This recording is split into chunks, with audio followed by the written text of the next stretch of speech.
I feel good. I feel excited. I feel anxious. I was out for a while, but because I had gotten sick, but I wasn't out of the gym. I was still training. I'm ready physically, mentally. Whoever my opponent is, he's not gonna take the heat that I'm gonna throw at him. What's the goal for 2019? 2019, I'm gonna be more busy. I'm gonna be fighting February 16th, and I shouldn't be in the ring any later than April.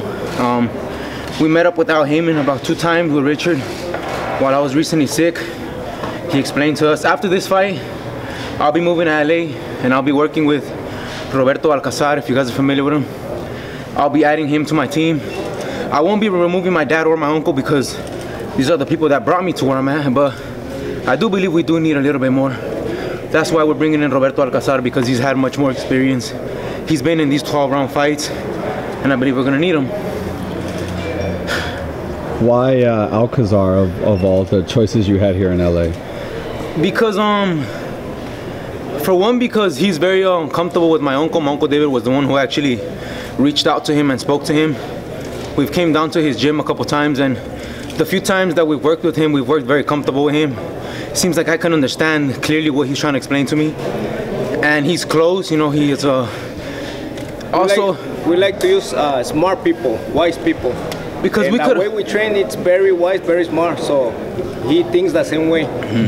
So yeah. What do you want to show your fans this Saturday? This Saturday, I'm gonna show them who the real deal at 130 is. I'm gonna show them that there's been a lot of smoke and mirrors, and I'm gonna prove to them why I'm an Olympian, why I'm an undefeated boxer, why my record is, why these fighters can't make it to the last round with me.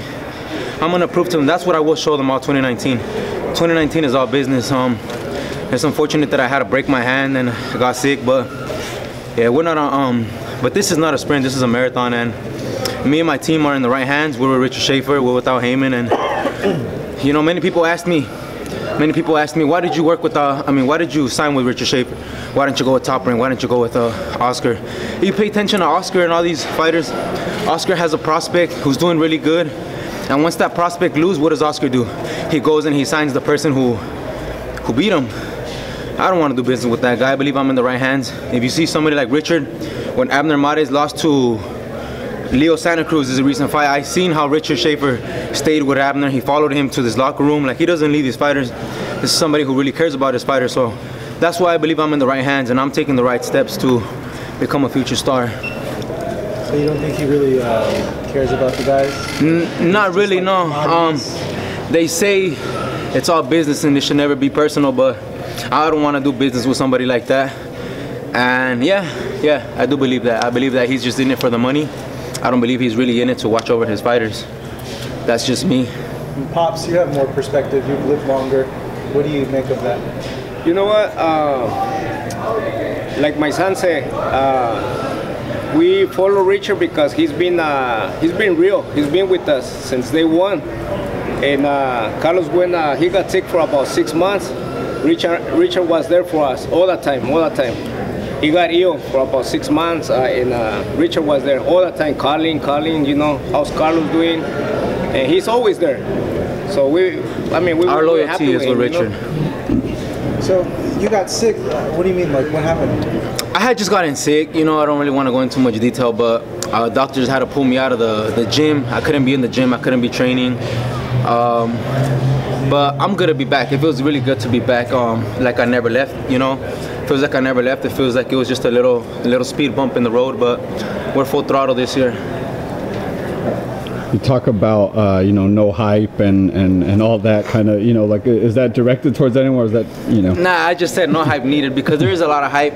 I believe that a lot of these fighters trying to put themselves on in a way, they try to put themselves up there by hyping themselves up by saying, oh, I can beat this guy, this guy's no good. But in reality, these guys are not lying. They're lying to all the media, but on top of that, they're lying to themselves, saying that these guys are not that good. And that's why I'm saying, don't believe the hype. You know, actions speak louder than words. And Saturday night, you guys are gonna see who the real deal is. You have one more question, guys? What's up, my boy Raul? Any more questions? Any more questions? We're good. What kind of performance? Do you want the KO? You're gonna get out of there early? What's the fight gonna look like on Saturday? Saturday night, I'm gonna go in there calm. I'm gonna take my time. You know, I'm gonna be patient, but regardless, I don't think my opponent's gonna take the heat, like I said. And this will be my last 6 rounds. I'll be moving into 8 rounds after this, and yeah, I'm ready to go. Has it Nothing left to say. gone the way of your career that you thought it would at this point? Yeah, pretty much, because as far as if you guys see my fight as well as my brother's fight, my brother has been improving, so have I. So I believe me and my brother have been doing the right things, the right adjustments into becoming a pro. It was a little bit of a hard transition for my brother because he didn't have much amateur fights, but for me, I believe I have the abilities and stuff to quickly get into the pros and to the higher rounds because I fought 7 fights in the World Series versus the best fighters in the world. So I've seen these styles, I've seen them all before. My sparring partners, I thank them all for the work that I've had, but yeah, me and my sparring partners got it in this camp, and Saturday night you guys are gonna see all the work that I put in. What you do in the dark puts you in the light, and I'm ready to shine. You heard any of your sparring partners? Yeah, my boy Dotto, my boy Juan, you know, we did a lot of work with professionals up north, and just stay tuned, keep it locked. It's showtime. There it is. Thank you guys. Thank you, brother. See you guys Saturday. Hey Fight fans, it's Michelle Joy Phelps. If you haven't already subscribed to my YouTube channel, make sure you go ahead and do so by clicking this icon right here and hit the bell button so you can get notified every time we upload a new video. And we also have a free app available on iTunes and Google Play, so make sure you go and download that. Bye Fight fans.